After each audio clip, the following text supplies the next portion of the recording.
বরখোলার লালবাগ চা বাগান এলাকায় পথ দুর্ঘটনা। কাছাড় জেলার বরখোলার লালবাগ চা বাগান সংলগ্ন এলাকায় ভোর রাতে ঘটে গেল এক পথ দুর্ঘটনা। শিলচর হাফলং সড়কে নিয়ন্ত্রণ হারিয়ে রাস্তার ধারের জঙ্গলে পড়ে যায় একটি পণ্যবাহী ট্রাক। দুর্ঘটনায় চালক আহত হলেও অল্পের জন্য প্রাণে রক্ষা পান।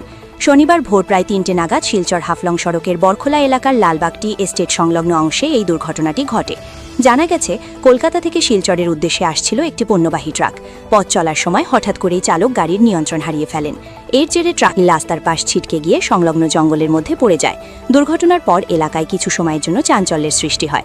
স্থানীয় সূত্রে জানা গেছে, ট্রাকটি বেশ ক্ষতিগ্রস্ত হয়েছে, তবে বড়সড় বিপদ এড়িয়ে গাড়ির চালক কোনো মতে প্রাণে বেঁচে যান, যদিও তিনি আহত হয়েছেন বলে জানা গেছে। দুর্ঘটনাগ্রস্ত ট্রাকটির নম্বর WB23M8652। প্রাথমিকভাবে অনুমান করা হচ্ছে অতিরিক্ত গতি, ঘুম ঘুম ভাব অথবা ভোররাতের কম দৃশ্যমানতার কারণে এই দুর্ঘটনা ঘটে থাকতে পারে। তবে দুর্ঘটনার প্রকৃত কারণ খতিয়ে দেখা হচ্ছে। এই ঘটনাকে ঘিরে স্থানীয়দের মধ্যে উদ্বেগের সৃষ্টি হয়েছে।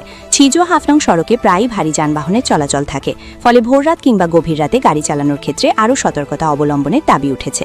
বরখোলার লালবাগ চা বাগান এলাকায় নিয়ন্ত্রণ হারিয়ে জঙ্গলে পড়ে গেল কলকাতা থেকে শিলচরগামী একটি ট্রাক। আহত চালক অল্পের জন্য প্রাণে রক্ষা পান। দুর্ঘটনার কারণ খতিয়ে দেখা হচ্ছে।